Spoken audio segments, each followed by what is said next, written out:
Hi ಎಲ್ರಿಗೂ ನಮಸ್ಕಾರ. ಇವತ್ತಿನ ತಂಬ್ಲೈನ್ ನೋಡಿದ್ರಲ್ಲ, ಅದ್ರ ಬಗ್ಗೆ ಮಾಹಿತಿ ತಿಳಿಯೋಣ ಬನ್ನಿ. Hi, welcome to Deekshi log. ಇವತ್ತಿನ ನನ್ನ ವಿಡಿಯೋದಲ್ಲಿ ನಿಮಗೆ DCC ಬ್ಯಾಂಕ್ ಎಕ್ಸಾಮನ್ನು ಅತ್ಯಂತ ಸುಲಭವಾಗಿ ಪಾಸ್ ಮಾಡಲು ಕೆಲವೊಂದು ಟಿಪ್ಸ್ಗಳನ್ನು ನಿಮಗೆ ತಿಳಿಸುತ್ತೇನೆ. ದಯವಿಟ್ಟು ಸ್ಕಿಪ್ ಮಾಡದೆ ಪೂರ್ತಿ ವಿಡಿಯೋ ನೋಡಿ. ಈಗಾಗಲೇ ನಿಮಗೆ ತಂಬ್ಲೈನ್ ನೋಡಿ ತಿಳಿದಿರುತ್ತದೆ ನಾನು ಹೇಗೆ 2 DCC ಬ್ಯಾಂಕ್ ಎಕ್ಸಾಮ್ಗಳನ್ನು 6 ತಿಂಗಳಲ್ಲೇ ಪಾಸ್ ಮಾಡಲು ಸಾಧ್ಯವಾಯಿತು ಎಂದು ನಿಮಗೆ ಪ್ರೂಫ್ ಸಮೇತ ತಿಳಿಸುತ್ತೇನೆ. ಹಾಗೆಯೇ DCC ಬ್ಯಾಂಕ್ ಎಕ್ಸಾಮ್ ಏನಿದೆ, ಇದರಲ್ಲಿ 150ಕ್ಕಿಂತ ಹೆಚ್ಚು ಅಂಕ ಸ್ಕೋರ್ ಮಾಡಲು ಬೇಕಾದರೆ ಯಾವ ವಿಧಾನದ ಮೂಲಕ ನಾವು ಓದಬೇಕು ಮತ್ತು ಎಷ್ಟು ಸಮಯ ಓದಬೇಕು ಮತ್ತು ಹೇಗೆ ಓದಬೇಕನ್ನುವುದನ್ನು ನಾನು ನಿಮಗೆ ತಿಳಿಸಿಕೊಡುತ್ತೇನೆ. ನಾನು ಇದರ ಜೊತೆಗೆ ನಿಮಗೆ ತೋರ್ಸೋಕ್ಕೆ ಬಯಸೋದೇನೆಂದರೆ, ಈ ಒಂದು ಬುಕ್ನ ಅಭ್ಯಾಸ ಮಾಡ್ತೀನಿ. ಅಂದರೆ ಬ್ಯಾಂಕಿಂಗ್ ವಿಷಯಕ್ಕೆ ಪ್ರತಿ ಪ್ರಶ್ನೆಯನ್ನು ಅಭ್ಯಾಸ ಮಾಡ್ತೀನಿ.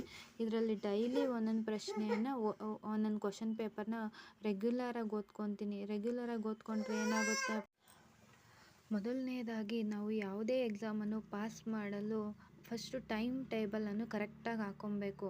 ಯಾಕಂದರೆ ಕರೆಕ್ಟಾಗಿ ನಾವು ಎಲ್ಲದಕ್ಕೂ ಎಲ್ಲ ಒಂದು ವಿಷಯಕ್ಕೂ ಟೈಮ್ ಕೊಟ್ಟಿಲ್ಲ ಅಂದರೆ ಯಾವುದೇ ಎಕ್ಸಾಮ್ನ ಪಾಸ್ ಮಾಡೋಕ್ಕಾಗಲ್ಲ. ಪ್ರತಿಯೊಂದು ಆಯ್ದ ವಿಷಯಕ್ಕೂ ಅದರೇ ಆದಂಥ ಒಂದು ಸಮಯವನ್ನು ನೀಡಬೇಕು. ನನ್ನ ಟೈಮ್ ಟೇಬಲ್ ಬಂದು ನಾನು ಹೌಸ್ ವೈಫ್ ಆಗಿರೋದ್ರಿಂದ ಕನ್ನಡವನ್ನು ಬೆಳಗ್ಗೆ 4ರಿಂದ 5 ಗಂಟೆಯವರೆಗೂ ಮಾರ್ನಿಂಗ್ ಓದುತ್ತೇನೆ. ಅದರಲ್ಲಿ ವ್ಯಾಕರಣನ 5ರಿಂದ 6 ಗಂಟೆ ತನಕ ಓದುತ್ತೇನೆ. ಇನ್ನು ಸಹಕಾರ ವಿಷಯಕ್ಕೆ ಬಂದರೆ ಬೆಳಿಗ್ಗೆ ಊಟ ಎಲ್ಲ ಆದಮೇಲೆ, ಯಾಕಂದರೆ ನಮ್ಮ ಮನೆಯಲ್ಲಿ ನಮ್ಮದು ಒಂದು ಕೂಡು ಕುಟುಂಬ ಆದ್ದರಿಂದ ಅವರಿಗೆಲ್ಲ ಊಟ ತಿಂಡಿ ಎಲ್ಲ ಮನೆ ಕೆಲಸ ಎಲ್ಲ ಮುಗಿಸಿ ಬೆಳಿಗ್ಗೆ 10ರಿಂದ 12 ಗಂಟೆವರೆಗೂ ಸಹಕಾರ ವಿಷಯದ ಬಗ್ಗೆ ಅಧ್ಯಯನ ಮಾಡುತ್ತೇನೆ.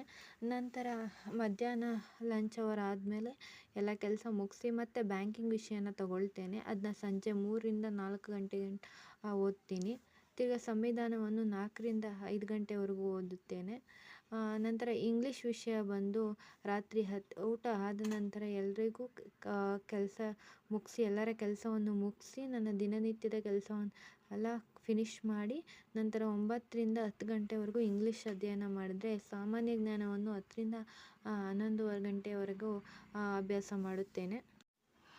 ಡೈಲಿ ಒಂದೊಂದು ಪ್ರಶ್ನೆ ಪತ್ರಿಕೆಯನ್ನು ಅಭ್ಯಾಸ ಮಾಡ್ತೀನಿ. ಇಲ್ಲಿ ನೋಡಿ,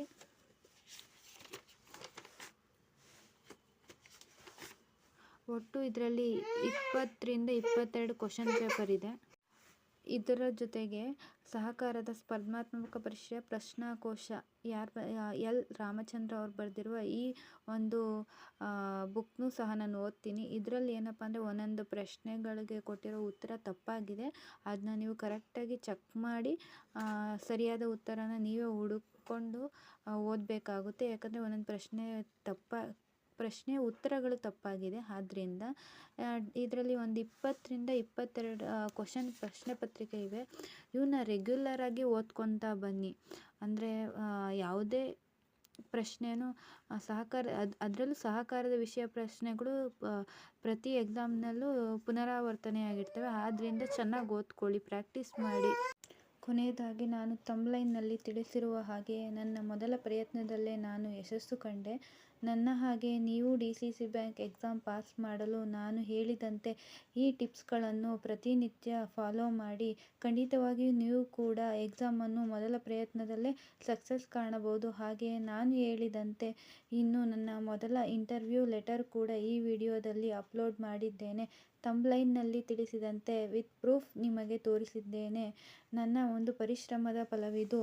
ಮುಂದಿನ ವಿಡಿಯೋದಲ್ಲಿ ನಾನು ನಿಮಗೆ ಸಾಮಾನ್ಯ ಜ್ಞಾನ ಮತ್ತು ಸಂವಿಧಾನವನ್ನು ಹೇಗೆ ಓದಬೇಕು ಎಂದು ತಿಳಿಸಿಕೊಡುತ್ತೇನೆ.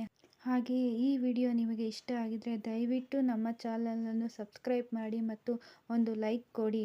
ಮುಂದಿನ ತರಗತಿಯಲ್ಲಿ ಸಂವಿಧಾನ ಮತ್ತು ಸಾಮಾನ್ಯ ಜ್ಞಾನ ಹಾಗೆಯೇ ಉಳಿದ ಭಾಗವನ್ನು ಕೂಡ ನಿಮಗೆ ಸಂಪೂರ್ಣವಾಗಿ ಹೇಗೆ ಅಭ್ಯಾಸ ಮಾಡಬೇಕೆಂದು ನನ್ನ ಚಾನಲ್ನಲ್ಲಿ ನಿಮಗೆ ತಿಳಿಸುತ್ತೇನೆ.